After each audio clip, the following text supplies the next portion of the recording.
할렐루야. 주 예수님 은혜 안에서 평안하셨습니까? 계속해서요. 성경과 한국의 상고사, 성경과 연결해서 말씀을 드리고 있는데요. 성경은 특별은총이라면 우리나라 상고사는 일반은총입니다.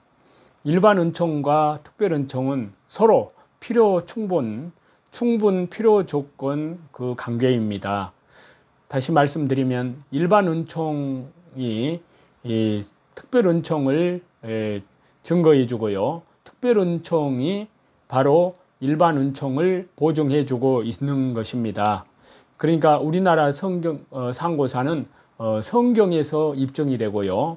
또 성경은 우리나라 세속사 일반 은총을 통해서 하나님 살아계심과 이 성경이 이 사실임을 확실하게 증거해 주고 있습니다. 자, 그래서 환인, 환국, 환웅 배달국, 단군 조선국 가운데 이제 지난 시간에 이어서 일제의 단군 조선에 대한 역사의 왜곡에 대한 문제를 말씀드리고 있는데요. 자, 지난 시간에 이어서 네 번째로 편년체로 조선사를 기술을 합니다. 자, 편년체라는 말은요, 몇 년, 몇 월, 며칠 등 구체적인 연도와 시기를 밝혀야만 역사에 포함시키는 일본이 정한 방식의 역사 기술인데요. 자, 수천 년 전으로 거슬러 올라가는 단군 조선과 그 이전 역사에 대해서 이 같은 원칙을 그대로 적용하는 것은 그 역사를 말살하겠다는 취지일 뿐입니다. 자, 이병도가 편년체 원리로 역사를 왜곡을 했습니다. 자, 일본은 조선사가 공명정대한 학술적 사서라는 것을 강조를 했는데요. 이것을 가시적으로 보장해주는 편찬체제가 바로 편년체였습니다. 당시에 사학계에 풍미되었던 실증사학을 보장해주는 듯이 간주되었던 것이 편년체였는데요. 이것의 근본적인 목적은 연도가 정확하지 않은 단군 조선을 사서에서 제외시켜 버리려는 데 있었습니다. 또한 이 같은 이 연장선상에서 조선이 동북아시아의 패권을 잡았던 삼국시대 이전 시기를 애소하게 하고 왜곡시키려 했던 데도 그 일단의 목적을 두었던 것입니다. 실제로 조선사를 통해서 이러한 목적이 관철이 되었습니다. 자, 이 같은 일본의 의도가 여실히 드러나는 것이 1934년 7월 30일 조선 총독부 중추원에서 열린 제8회 조선사 편수위원회의 때의 사건입니다. 당시의 육당 최남선은 단군시대 역사 관계에 대해서 집요하게 캐물었지만요. 일본 역사가들은 이를 편년체 역사 편집 원리를 근거로 신화로 취급해 버렸습니다. 당시에 이제 회의록을 보면은 이를 여실히 보여주는데요. 그 회의록의 내용을 이제 여러분들에게 말씀을 드리면 최남선 그분이 단군 기자 조선사의 중요성을 아주 강조했습니다. 그 강조한 내용이 이렇습니다. 단군 기자는 조선사에 있어서 가장 중요한 부분임에도 불구하고 본해의 조선사는 이를 수록하여야 할 제1편에 수록하지 않고 있습니다. 잔물을 정리할 경우에 정편이나 혹은 보편으로 하여 단군 기자에 관한 사실을 편찬하여 주기 바랍니다. 라고 이렇게 강력하게 최남선, 육당 최남선의 단군 기자 조선사의 중요성을 강조했던 것입니다. 그런데 거기에 대한 답변이 바로 도엽, 편년체 방식의 단군이나 기자를 채용할 장소가 없다고 답변을 했습니다. 자, 그 답변 내용을 보면요. 단군이나 기자는 제1회 위원회 때에도 논의가 있었는데 우리들도 결코 등한시하지 않고 있지 않다. 언제나 관심을 가지고 있지만 본회의 편찬 방침으로 채용한 편년체의 형식에는 이것을 채용할 장소가 없다. 즉 어느 왕, 어느 해, 어느 달, 어느 날에 기사를 넣을 것인가. 그 파년한 연차가 없으므로 우리들도 고심을 거듭한 끝에 마침내 수록할 수 없었던 것이다.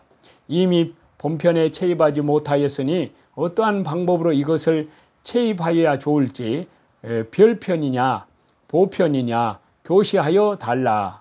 이렇게 답변하고 맙니다. 자, 그 다음에 흑판 단군 기자는 역사적 인물이 아니고 신화적인 것이라면서 편년사에 취급하기 곤란하다고 그렇게 답변을 했습니다. 자, 그 답변 내용인데요. 단군 기자는 역사적 인물이 아니고 신화적인 것으로서 사상적 신앙적으로 발전한 것이니 사상적 방면으로 별도로 연구하여야 할 것이다. 편년사에서는 취급하기 곤란하다. 물론 이러한 사상적 신앙적인 것이 정치적으로 어떠한 영향을 가져왔는가 하는 것은 심히 중요한 문제이나 만약 이것을 별편으로 하여 편찬한다고 하면 똑같이 사상 신앙적 방면에 중요한 전개하여 온 유교, 불교도 역시 별도로 편찬하지 아니하면 안 될 것이다. 그렇지 않아도 본회의 사업이 자꾸 지연되어 있으므로 이 점은 최 의원이 양해하기 바란다. 이렇게 답변했던 것입니다.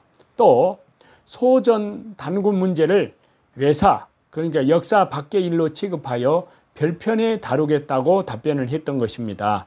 그 답변 내용인데요. 단군 문제는 편찬 간사로부터 이것을 체입하려고 하는 고심담도 있었으나 옛날에 편년사에 있어서는 이를 외사로 따로 취급한 예가 있으므로 별편으로 하여 편찬하는 것도 무방할 것이다 라고 답변했던 것입니다.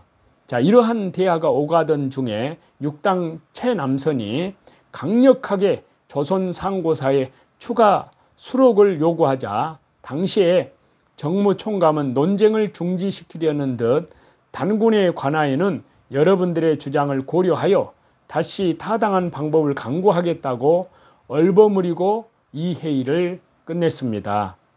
자, 이렇게 단군 조선에 대해서 조선사 편수에는 편찬 방침이 편년체로 되어 있어 포함할 수 없다고 강변을 하였던 것입니다. 편수해온 중에 흑판은 이보다 한 발 더 나아가서 단군과 기자는 역사적 인물이 아니고 신하라고 못을 박았습니다. 이처럼 조선사의 편찬 방침을 편년체로 결정하는 것은 바로 단군 조선을 없애려는 의도임이 여실히 드러난 것입니다. 수천 년 전에 고대사를 편찬하면서 몇 년, 몇 월, 며칠 그러한 것의 사실이 어떻게 있었느냐면서 자료를 제시하라는 것은 말도 되지 않는 억지인 것입니다. 요한계시록에 나타난 회개에 대한 말씀을 드리고 있습니다. 자, 요한계시록 2장에서 회개할 때 주시는 축복입니다. 주 예수 그리스도의 십자가의 보혈 영원한 속죄함 안에서 회개할 때 주시는 축복은요, 요한계시록 2장 7절에 이렇게 말씀하십니다. 귀 있는 자는 성령이 교회들에게 하시는 말씀을 들을지어다. 이기는 그에게는 내가 하나님의 낙원에 있는 생명나무의 열매를 주어 먹게 하리라. 그래서 주 예수 그리스도의 십자가의 보혈 영원한 속죄함 안에서 회개할 때 주시는 축복의 첫 번째는요, 생명나무의 열매를 먹게 됩니다. 이 말은 천국에 간다는 말씀인데요. 자, 요한계시록 2장 7절에 보시면 내가 하나님의 낙원에 있는 생명나무의 열매를 주어 먹게 하리라. 자, 주 예수 그리스도의 십자가의 보혈 영원한 속죄함 안에서 회개하지 않으면 촛대가 옮겨지는 비참한 결과에 이른다고 했습니다. 그렇다면 회개의 결과는 무엇일까요? 바로 요한계시록 2장 7절이 그 답변인데요. 귀 있는 자는 성령이 교회들에게 하시는 말씀을 들을지어다. 이기는 그에게는 내가 하나님의 낙원에 있는 생명나무의 열매를 주어 먹게 하리라. 하나님의 낙원에 있는 생명나무의 열매를 먹게 됩니다.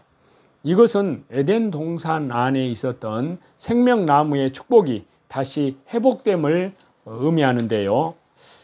그래서 창세 2장 9절에 보시면 여호와 하나님이 그 땅에서 보기에 아름답고 먹기에 좋은 나무가 나게 하시니 동산 가운데에는 생명나무와 선악을 알게 하는 나무도 있더라. 자, 여기에 말씀하시는 생명나무는 결코 죽지 않습니다. 죽지 않는다는 것은 천국에 들어가는 것을 말해줍니다. 결국 주 예수 그리스도의 십자가의 보혈, 영원한 속죄함 안에서 구원받기 위해서 회개해야 되고, 또 구원받은 이후에, 즉 믿음이 시작된 이후에도 넘어질 때마다 주 예수 그리스도의 십자가의 보혈, 영원한 속죄함 안에서 결국에 회개하면 천국에 들어간다는 말입니다. 이러한 진리 앞에서 우리가 지속적으로 해야 할 일은 무엇일까요? 주 예수 그리스도의 십자가의 보혈, 영원한 속죄함 안에서, 영원한 속량함 안에서 회개입니다. 항상 복음을 위해서 선한 싸움을 했던 사도 바울도 자신을 뭐라고 고백을 합니까? 디모데전서 1장 15절에 보시면 죄인 중에 내가 개순이라. 자, 의로운 길을 따라 곧게 걸어갔던, 올바르게 믿음으로 하나님과 동행하며 살아갔던, 하나님 나라와 복음을 위해서 살아갔던 사도 바울도 이렇게 고백을 한다면요, 즉 죄인 중에 내가 개순이라 라고 고백한다면 저와 여러분이 우리가 어떻게 살아야 할지는 이미 밝혀진 것입니다. 밤낮 일어나는 죄의 문제를 놓고 주 예수 그리스도의 십자가의 보혈, 영원한 속죄함 안에서 아파하며 늘 날마다 회개하는 삶을 살아야 합니다. 여기에서 회개는 성화 구원, 우리 주 예수 그리스도의 신앙의 인격을 닮아가는 은혜의 방편이 주 예수 그리스도의 십자가의 보혈, 영원한 속죄함을 의지하는 그 힘입는 믿음으로 회개하는 삶입니다. 그래서 이 지속적인 회개의 삶을 살 때 우리는 합당한 열매를 맺게 되고 생명나무의 열매를 먹는 아름다운 축복을 얻게 된다는 말씀입니다. 찬송 드리시겠습니다.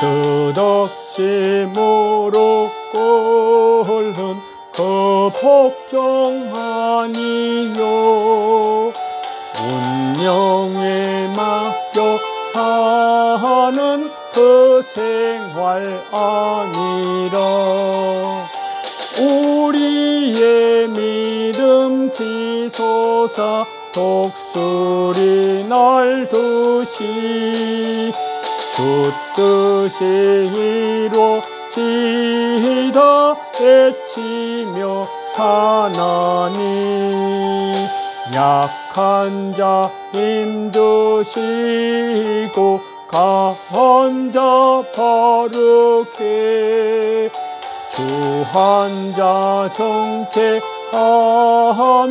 주님의 뜻이라.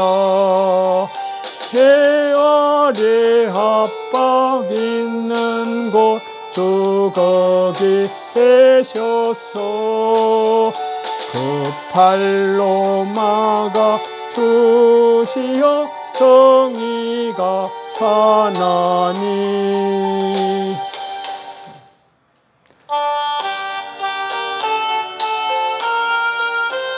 오늘도 자기를 부인하며 자기 십자가를 지고 믿음의 주요 온전케 하시는 주님만을 바라보면서 말씀과 기도로 또 전도로 이뤄진 영혼들에게 이 십자가의 복음을 증거하면서 다시 재림하시는 주 예수님을 향하여 그리스도의 순결한 신부들로 늘 날마다 깨어있는 그러한 시대의 흐름을 파악을 하고, 또 뿐만 아니라 하나님의 은혜 가운데에서 더욱 하나님과 믿음으로 동행하며 신실하게 살아가시는 저와 여러분이 다 되시기를 우리 주 예수 그리스도 이름으로 간절히 축원합니다. 감사합니다.